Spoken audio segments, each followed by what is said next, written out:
पाहताय ना तुम्ही मिश्रण तव्यावर सोडल्या कसं आपोआप पसरतं आणि डोसा कसा आपोआप गोल गरगरीत होतोय आणि जाळी पण पहा कशी मस्त पडली. अगदी मऊ लुसलुशीत सॉफ्ट स्पंजी जाळीदार गुबगुबीत झाला आपला डोसा. आतापर्यंत तुम्ही गव्हाच्या रव्यापासून म्हणजे दलियापासून खीर, खिचडी, उपमा असे पदार्थ खाल्ले असतील.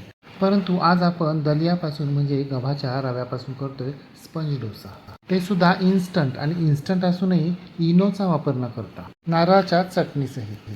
चला तर पाहूया इन्स्टंट गव्हाच्या रव्याचा म्हणजे दलियाचा स्पंज डोसा.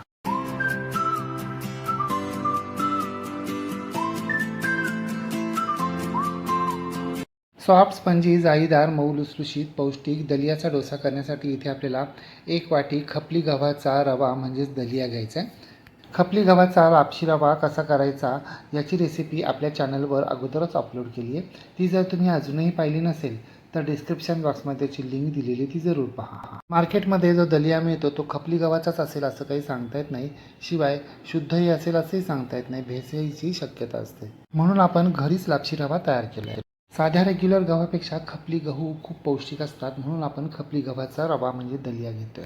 आता हा खपली गव्हाचा रवा आपल्याला मिक्सरच्या छोट्या चटणीच्या भांड्यामध्ये घालायचा आहे आणि अगदी 5 ते 6 सेकंद फिरून घ्यायचा आहे म्हणजे तो थोडासा बारीक होतो. आता हा मिक्सरवर बारीक केलेला दलिया आपल्याला एका बोलमध्ये घालायचा आहे. त्यामध्ये आपल्याला अर्धी वाटी घरचं घट्ट ताजं दही घालायचं आहे. पाव वाटी पाणी देखील घालायचं आहे. चवीप्रमाणे किंवा पाव चमचा मीठ घालायचे आणि हे सगळे जिन्नस आपल्याला व्यवस्थित मिक्स करून घ्यायचे, एकजीव करून घ्यायचे. आज आपण इन्स्टंट डोसा तयार करतोय म्हणून हे मिश्रण आपण 8 ते 10 तास किंवा रात्रभर भिजत ठेवणार नाही आहोत, फर्मेंट करून घेणार नाही आहोत. आपण 1 वाटी म्हणजे साधारणपणे 200 ग्रॅमच्या आसपास जाड दलिया घेतलाय आणि त्यामध्ये आपण अर्धी वाटी घरचं घट्ट ताजं दही आणि पाव वाटी पाणी घातलं. हे दोन्ही जिन्नस दलियानं शोषून घेतलेत. आपलं मिश्रण थोडंसं घट्ट झालंय. आता यामध्ये आपल्याला आणखी पाव वाटी पाणी घालायचं आणि ते व्यवस्थित मिक्स करून घ्यायचं. हे पाव वाटी पाणी घातल्यानंतर आपलं मिश्रण आता सरसरीत झालेलं आहे. खूप घट्ट नाही आहे. जसं आपल्याला हवं आहे ना अगदी तसं झालं आहे. आता हे मिश्रण आपल्याला कमीत कमी अर्धा तासासाठी झाकून बाजूला ठेवून द्यायचं आहे म्हणजे ते व्यवस्थित मुरेल. तोपर्यंत आपण डोशाबरोबर खाण्यासाठी नारळाची चटणी तयार करायला घेऊया. त्यासाठी मिक्सरचं छोटं चटणीचं भांडं घ्यायचं आणि या भांड्यामध्ये आपल्याला 1 वाटी नारळाचे काप, 4 तिखट हिरव्या मिरच्या, 5-6 कढीपत्त्याची पानं, मूठभर कोथिंबिरीचे देठ, अर्धा चमचा जिरं, पाव चमचा मीठ आणि अर्धा चमचा साखर घालायची. कोथिंबिरीच्या पानांऐवजी आपल्याला कोथिंबिरीचे देठ वापरायचे आहेत कारण देठांमध्ये जास्त पोषण मूल्य असतात आणि देठांमुळे चटणी खूप स्वादिष्ट होते. आता पाणी न घालताच आपल्याला हे सगळे जिन्नस मिक्सरवर 10 ते 15 सेकंद फिरवून घ्यायचे. आपले सगळे जिन्नस जाडसर बारीक करून झालेत. आता यामध्ये आपल्याला अर्धी वाटी पाणी घालायचं आणि पुन्हा एकदा हे सगळे जिन्नस मिक्सरवर फिरून घ्यायचे, बारीक करून घ्यायचे. जर आपण अगोदरच पाणी घातलं असतं ना तर मग सगळे जिन्नस व्यवस्थित बारीक झाले नसते. अरे हो, यामध्ये आपण डाळ म्हणजे फुटाणा डाळ घालायचं विसरलो की. आता यामध्ये आपल्याला मूठभर फुटाणा डाळ घालायची आणि ती सुद्धा व्यवस्थित बारीक करून घ्यायची. फुटाणा डाळीमुळे चटणीला खमंगपणा तर येतोच, शिवाय दाटसरपणाही. चटणी छान मिळून येते, एकसंध होते. आपली डोश्यासाठीची चटणी तयार झालेली चटणी आपल्याला एखाद्या बोलमध्ये काढून घ्यायची. आपण या चटणीला फोडणी देणार नाही, तशीच खाणार आहोत. चटणी करेपर्यंत आपल्या डोश्याचं मिश्रण व्यवस्थित भिजले, घट्ट झालं. आता हे मिश्रण चमच्याच्या साहाय्यानं आपल्याला एकाच दिशेनं 2 मिनिटं एकसारखं हलवत राहायचं. यामुळे आपलं मिश्रण हलकं होतं. हे डोश्याचं मिश्रण फक्त अर्धा तासच मुरत ठेवायला हवं आहे असं काही नाही. तुम्ही जास्तीत जास्त जितका वेळ ठेवता येईल ना तितका वेळ ठेवा म्हणजे डोशाला जास्त जाळी पडेल. आता हे मिश्रण आपल्याला मिक्सरच्या मोठ्या भांड्यामध्ये घालायचे आणि 10 ते 15 सेकंद एकसारखं फिरून घ्यायचे. यामुळे आपले हे सगळे जिन्नस व्यवस्थित मिक्स तर होतीलच, शिवाय लापशी रवा आता चांगला भिजलाय त्यामुळे तो थोडा आणखी बारीक देखील होईल.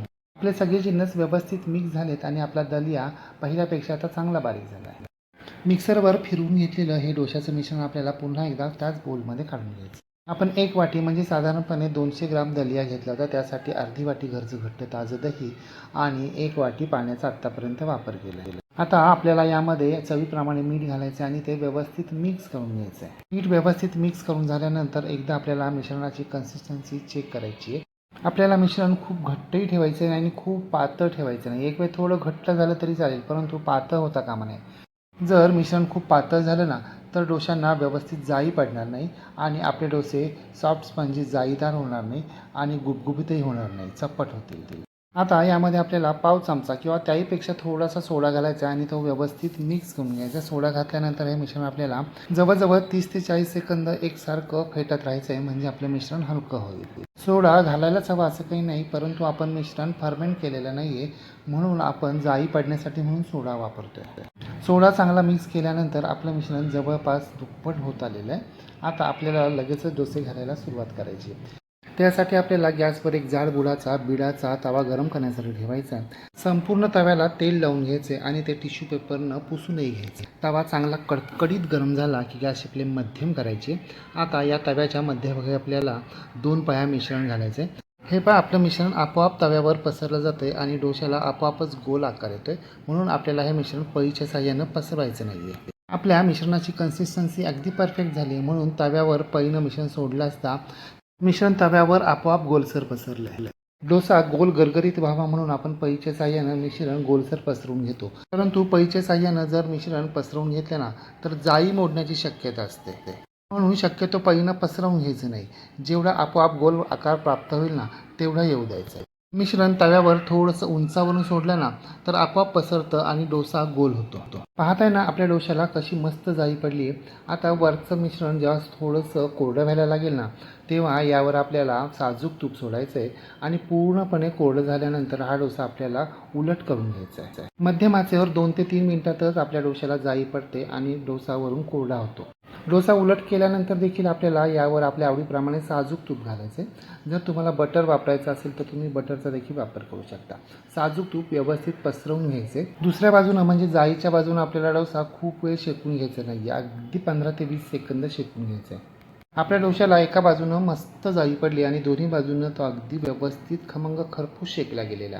आता आपल्याला हा डोसा एखाद्या जाळीवर किंवा चाळणीवर काढून घ्यायचा आहे, म्हणजे तो चिकट होणार नाही. इथून पुढील सगळे डोसे आपल्याला अशा पद्धतीनंच करून घ्यायचे. पहिल्यापासून शेवटपर्यंत डोसा आपल्याला मध्यम आचेवरच शेकून घ्यायचा आहे. कुठेही आपल्याला गॅसची फ्लेम बारीक करायची नाही आणि मोठी करायची नाही आहे. आपण पहिला डोसा पळीनं पसरवला नव्हता आणि त्यावर झाकण देखील ठेवलं नव्हतं. आता दुसरा डोसा आपण पळीनं देखील पसरवूया आणि झाकण देखील ठेवूया. झाकण खूप वेळ ठेवायचं नाही, अगदी 2च मिनिट ठेवायचे. तयार झालेले हे डोसे आपल्याला आपण तयार केलेल्या चटणीबरोबर सर्व करायचं. आपलं मिश्रण अगदी परफेक्ट तयार झालं होतं, म्हणून आपल्या सगळ्या डोश्यांना व्यवस्थित जाळी पडली आहे आणि सगळे डोसे सॉफ्ट स्पंजी जाळीदार झालेत, अगदी गुबगुबीत मऊ लुसलुशीत झालेत. हे पहा, डोश्यांची अगदी व्यवस्थित घडी होती आहे आणि घडी केल्यानंतर आपले डोसे चिरटले सुद्धा जात नाही आहेत, फाटले सुद्धा जात नाही आहेत. डोसा मुठीत वळून थोडासा दाबला असता पुन्हा सोडला ना तर तो आहे तसाच राहतोय, अजिबात फाटत नाही आहे, तुटत नाही आहे, चिरटतही नाही आहे. कोणाला सांगूनही खरं नाही वाटणार की हा दलियाचा डोसा आहे. एवढ्या मिश्रणापासून 6 इंच आकाराचे जाडजूड मऊ लुसलुशीत गुबगुबीत 4 डोसे तयार झालेत. तुम्ही छोटे केलेत तर 6 देखील होतील.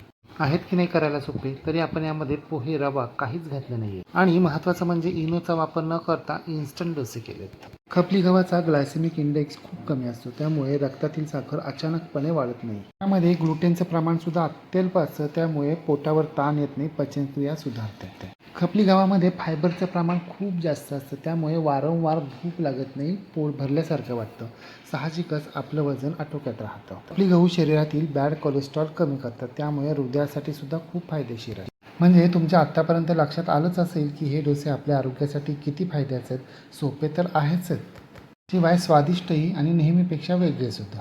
मग तुम्ही सुद्धा अशा प्रकारे इन्स्टंट दलिया स्पंज डोसे एकदा तरी करून पहा व कसे झाले ते कमेंट बॉक्समध्ये मला नक्की सांगा. रेसिपी आवडल्यास लाईक शेअर कमेंट करायला विसरू नका. आणि हो, तुम्ही जर अजूनही गृहविष्णू किचन चॅनलला सबस्क्राईब केलं नसेल तर प्लीज नक्की सबस्क्राईब करा. शेजारी बेल आयकॉनवर प्रेस करा, ऑल सिलेक्ट करा, म्हणजे माझ्या नवनवीन रेसिपींचे नोटिफिकेशन तुमच्या मोबाईलवर येतील. पुन्हा भेटूया अशाच एका नवीन रेसिपीसह.